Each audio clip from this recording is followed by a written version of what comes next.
देखना है कि किस तरह से 2025 का मॉडल पेपर होगा उसको करना है। यानी जो ठीक बच्चे हैं ना उनको सबसे पहले क्या करना है, ग्रामर अटेम्प्ट करनी है। अगर सारी सही आ रही है आपको तो ग्रामर को ही स्टार्ट करें पहले पेज से। अगर आपको लगता है कि ग्रामर 2-3% गलत हो रहे हैं तो आप कैसे भी कर सकते हो। और आपको लग रहा है कि ग्रामर आपकी बिल्कुल सही जा रही है तो आप पहला प्रश्न ग्रामर से स्टार्ट करें पेज से। ग्रामर को करने के बाद में पाठ्य पुस्तक के जो प्रश्न है उनको उठा लो, 2-2 नंबर के 3-3 नंबर के हैं उनको कर दो। उनको करने के बाद फिर पैसेज को करो, क्योंकि उसमें चेक करते वक्त क्या लगता है उसको कि इसकी ग्रामर सही है, बुक से क्वेश्चन आंसर सही है तो पैसेज भी स्वाभाविक रूप से सही होंगे, उसमें गलत नहीं निकालते हैं, उनको सही हो जाते हैं। और एक आधा प्रश्न गलत भी छटता है तो भी ठीक हो जाता है। और आपको पहला पेपर कर रहे हो और उसमें आप हड़बड़ाहट कर जाते हो, कभी कोई सा प्रश्न कभी कोई सा प्रश्न, तो इससे दिक्कत आती है आपको। तो ये करने के बाद जो कमजोर बच्चे हैं वो सबसे पहले क्या करेंगे, पैसेज ही करेंगे। जो एवरेज बच्चे हैं यानी ऊपर के 10-12 बच्चों को छोड़ करके, 10-12 में समझ गए होंगे कौन कौन है, अपने आप को पता होता है, तो उनको छोड़ करके पैसेज करेंगे। 5 के 5 पैसेज करेंगे। वो किस तरह से करेंगे, 3 पैसेज पहले, 3 पैसेज कर दिया आपने, उसके बाद में प्रश्न उत्तर यानी क्वेश्चन आंसर बुक के जो मैंने बताए आपको ये भी कर दिया आपने। उसके बाद में 2 पैसेज इधर, तो यहाँ बीच में ग्रामर भी कर सकते हो, कुछ और जो आ रहा है आपको पैराग्राफ वगैरह, स्टोरी, लेटर, उसके बाद में 2 पैसेज कर दो। समझे कि नहीं मेरी बात को, क्यों करवा रहा हूँ लास्ट में, या फिर स्टोरी या लेटर कर दो सबसे लास्ट में। समझ गए मेरी बात को, क्यों कह रहा हूँ मैं, क्योंकि लास्ट का प्रश्न भी गलत ना हो। वो गलत हो गया तो कॉपी दोबारा चेक हो जाती है, क्योंकि अंतिम प्रश्न जब पढ़ता है ना और उसको बिल्कुल अजीब लगता है ये प्रश्न बिल्कुल गलत है, तो वो पूरी कॉपी को देखता है और उसमें नुकसान होता है आपका। तो आखिरी प्रश्न कभी गलत मत करो, थोड़ा बहुत गलत है सही है वो चल जाएगा, लेकिन बिल्कुल गलत मत कर देना। तो ग्रामर कर दी। और जो एवरेज बच्चे हैं जो आपको लगता है ग्रामर सही नहीं है तो आप पैसेज से शुरुआत करो और सीरियल नंबर से कर दो पूरा पे। सीरियल नंबर से करोगे जो आपको कम आ रहा है वो भी दब जाएगा उसमें। और जो पूरे नंबर के लिए जा रहे हैं वो ग्रामर करे। फिर 19वां प्रश्न जैसे ABCD मल्टीपल ऑप्शन वाला है ना, वो इसकी बात कर दो तुरंत, यानी 1-1 नंबर के प्रश्न है तो शुरुआत में ही कर दो सर। इससे साइकोलॉजी ये बताती है कि चेक करने वाला ये समझ जाएगा कि बच्चा पूरे नंबर का है,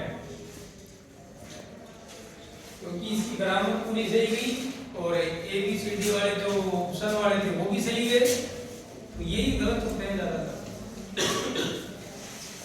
उसके बाद में पाठ्य पुस्तक के प्रश्न, क्वेश्चन आंसर, स्टोरी या लेटर या इनको किसी भी तरह से रख सकते हो, इनमें कोई दिक्कत नहीं है। लास्ट का प्रश्न ध्यान रखना है। समझ गए मेरी बात को? अब समझो, ये जो बड़े प्रश्न है ना 4 नंबर का, 4 या 5 नंबर का प्रश्न है, उसको क्या करना है, नए पेज में करना है।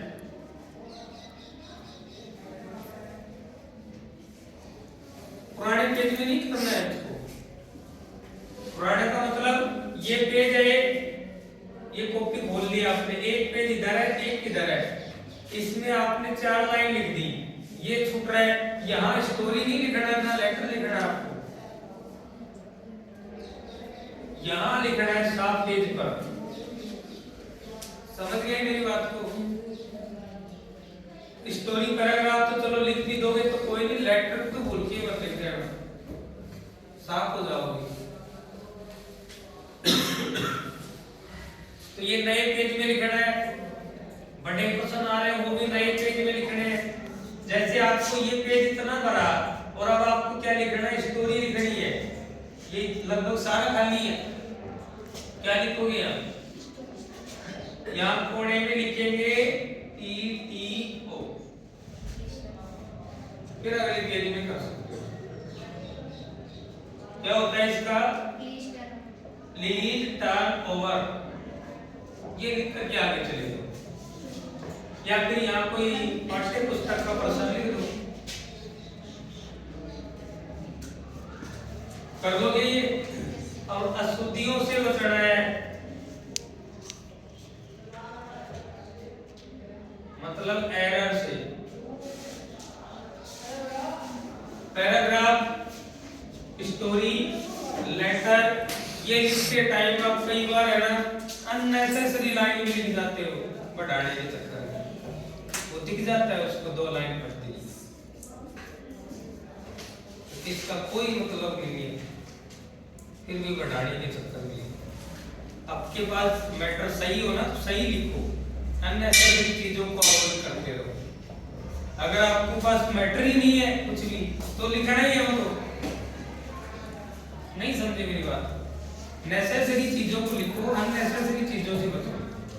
और आपके पास मैटर थोड़ा है, कम है, तो आप तो लिखो ही।